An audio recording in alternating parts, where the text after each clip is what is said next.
Olá, tudo bom com vocês? Eu sou Roberta Rocha e hoje eu tô aqui para contar mais um relato sobrenatural.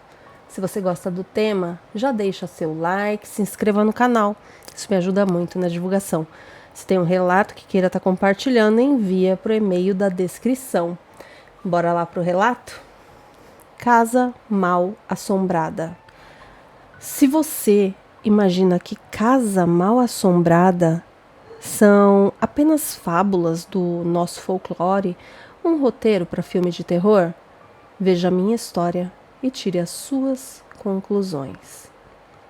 Eu tenho uma prima que ela mora numa cidade rural de Minas Gerais, que há 10 anos passou por uma experiência traumática que quase levou ela à separação conjugal. Eles compraram uma bela casa na referida cidade, depois que se casaram no mesmo ano. Uma semana depois, começaram os tormentos, que pareciam um filme de terror. Na minha última visita à casa da minha prima, há 3 anos, ela me contou a seguinte história. Eu sempre imaginei que casas mal assombradas fossem enredos para filmes de terror e contos infantis, até sentir na própria carne essa horrível experiência. Para ela, que havia se formado em psicologia, era difícil acreditar em perturbações espirituais ou coisas do gênero, até se dar conta mais tarde de que estava enganada. Não havia como duvidar da sua história, até porque ela mesma não acreditava em fenômenos paranormais. Foram mais de 4 anos de muito sofrimento naquela casa, que teoricamente estava infestada por maus espíritos ou entidades fantasmáticas do imaginário popular. Não era somente durante as noites que se ouvia barulhos estranhos pela casa, mas também ocorriam à plena luz do dia. Suas 2 filhas pequenas às vezes choravam em soluços durante a madrugada, sem qualquer motivo, já que não sentiam fome e nem dor. Embora o casal fosse católico por tradição, eles não acreditavam em perturbações espirituais ou coisa do tipo, uma vez que nunca passaram por aquela apavorante experiência em outras moradias anteriormente. Eles também não conheceram nenhum amigo, vizinho ou parente que lhes contassem semelhante história. Desde que se mudaram para aquela casa, as discussões acaloradas entre eles foram se tornando cada vez mais frequentes. O casal sempre foi visto pelos vizinhos, amigos e parentes como alma gêmea, devido à serenidade e à boa convivência entre eles. Mas, naquelas alturas, o casal já estava com os nervos à flor da pele, por causa da ansiedade, medo, desgosto e esgotamento mental. Durante o sono, sendo raso ou profundo, eles quase sempre despertavam assustados no meio da noite, por causa de estranhos barulhos oriundos dentro ou fora de casa. Se de posse de sua arma de fogo, ele vasculhava a casa em toda a sua extensão em busca de supostos intrusos que, porventura, estivessem invadindo o imóvel. Mas até mesmo o cachorro, que ladrava ao menor sinal de intruso, sempre se achava encolhido e dormindo em um canto. O barulho de vidraças estilhaçando era o único ruído mais perturbador que eles ouviam quase sempre, pois era mais assustador e perturbador porque nenhuma vidraça da casa havia se quebrado como eles imaginavam, apenas o barulho. O cheiro de queimado, podridão, odores de fezes e urinas ou de animais mortos lhe causavam ânsia e vômito. A casa havia sido por 3 vezes detetizada, higienizada por empresas do ramo, inclusive, mas o odor ainda persistia pela casa, até se adaptarem com aquela situação. O marido, ele exercia o ofício de corretor de imóveis naquela mesma cidade, e por causa dos tormentos vividos em casa, estava ficando cada vez mais esgotado mentalmente. Mesmo sem acreditar que a moradia fosse mal assombrada, eles decidiram chamar o padre da cidade para benzer a casa, que estranhamente se recusou a voltar no 3º dia. Então os fenômenos paranormais continuaram ocorrendo pela casa, como se nunca fosse ter fim, o que levou o casal a pôr a casa à venda em razão disso.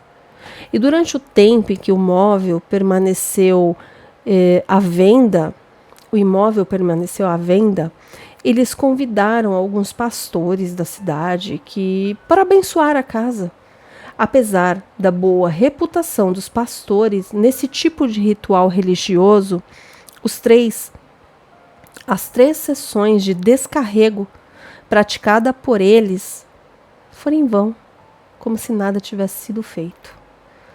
Devido à sinceridade e à honestidade do casal em qualquer situação do dia a dia, eles diziam aos futuros compradores da casa o real motivo da sua venda.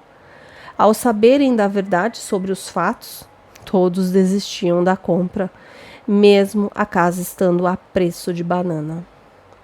Se o casarão de 2 andares e com mais de 300 metros quadrados de área construída fosse vendida por aquele valor que eles estavam pedindo, o casal não conseguiria comprar sequer um casebre na periferia da capital. O casal, então, decidiu alugar o imóvel em vez de vender, sem abrir mão da sinceridade com o futuro inquilino ao revelar o motivo da locação. Mas, por causa disso, ninguém se interessou em alugar aquele imóvel, preferindo pagar o dobro em casas bem menores na mesma região. No entanto, um dos pretendentes à compra do imóvel sugeriu ao casal para procurar um médium para tentar expulsar esses maus espíritos daquela casa, que naquele momento não se convenceram. Eles deixaram de lado a proposta dessa pessoa. Eles não acreditavam que fosse possível, já que o padre e os pastores fracassaram no ritual de descarrego. No entanto, eles mudaram de ideia alguns dias depois, já que não havia outra alternativa. Eles decidiram tentar a sorte pela última vez, antes de abandonarem o imóvel definitivamente naqueles dias. Como seu marido não tinha tempo para isso, ela tomou a iniciativa de sair em busca de algum espírita, alguém ali em Belo Horizonte que pudesse lhe ajudar. Ao chegar à capital, ela de repente mudou de ideia, voltando para a sua cidade de origem, onde lá encontrou ao acaso o suposto homem falado de boca em boca. Ela, na verdade, não encontrou na capital espírita. Ela esperava mais um senhor de muita fé, humilde, devoto, caridoso, que tinha uma boa fama de repelir maus espíritos do ambiente por onde praticava suas orações. Em seu modo de pensar, todos nós deveríamos evitar a todo custo discórdias dentro dos lares, porque as palavras de ódio que ecoam pelo ambiente numa discussão acalorada ferem sentimentos de tal maneira que o ressentimento degenera o nosso próprio espírito. O nosso próprio lar, com suas paredes e mobílias, também podem absorver essa energia nociva, que ninguém haverá de perceber, a não ser por sensitivos, naturalmente decentes e respeitosos. Porventura algum sensitivo venha lhe cobrar por essa prática, caso seja necessário, livre-se dele, por causa da cobiça, pois se não o fizer, estará vendendo a própria alma ao diabo. Dessa maneira, abre-se as portas, janelas e o coração para o mundo dos espíritos perturbadores, que farão daquele lar a sua eterna moradia. Minha prima diz que existe uma energia maligna entre o céu e a terra, que nenhum homem pode compreender, mas pode se prevenir dela conforme as suas crenças e costumes.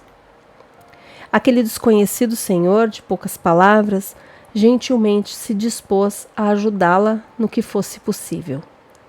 Depois de sugerir à prima que aguardasse do lado de fora da casa o tempo que fosse necessário. Ele permaneceu em seu interior por mais de 3 horas com a casa totalmente fechada, sem praticar nenhum ritual de esconjuro, assim como fez o padre e os pastores. Bastou que ele entrasse na casa murmurando suas orações, para repelir toda a energia maligna daquele ambiente.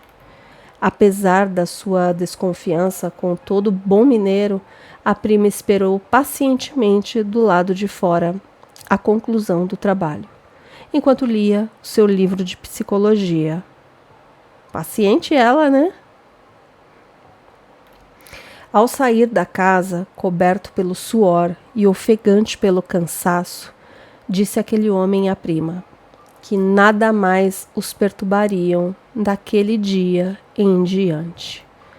Desconfiada que fosse aquele homem mais um charlatão, minha prima se virou de costas para ele a fim de conferir dentro da casa se estava tudo em ordem.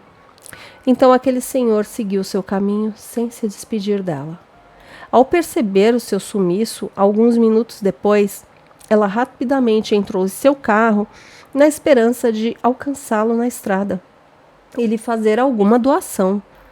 Mas aquele homem, que não queria ser reconhecido como curandeiro, feiticeiro, bruxo ou coisa do gênero, nunca mais foi visto por ela. Apesar da generosidade e boa vontade daquele senhor para com a minha prima, ela ainda não acreditava que isso fosse possível. No entanto, aquele homem tinha razão, pois a paz voltou a reinar naquela casa até os dias de hoje, trazendo mais harmonia e união entre o sofrido casal. Minha prima ficou tão fascinada ao testemunhar aquela ocorrência fora do comum que a fez entender o lado espiritual da vida de outra maneira. No meu entendimento, não havia motivos para o casal inventar uma história absurda como essa, somente por divertimento ou má fé.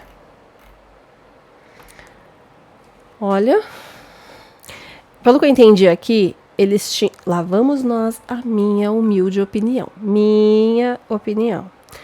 Pelo que eu vi aqui, eles se casaram e já mudaram para casa. Início de casamento é complicado. Independente de ser um casal apaixonado, tal, alguns casais não estão muito aptos a dividir ali um ambiente com o outro, acaba conhecendo coisas que o outro faz e tal. Essas brigas pode ser por conta disso, essas brigas se iniciaram por conta disso.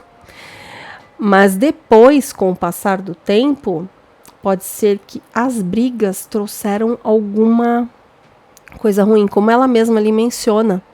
Pode ter algo entrado na casa, alguma coisa que adentrou a casa e aí não queria mais sair e aí pronto, ferrou tudo.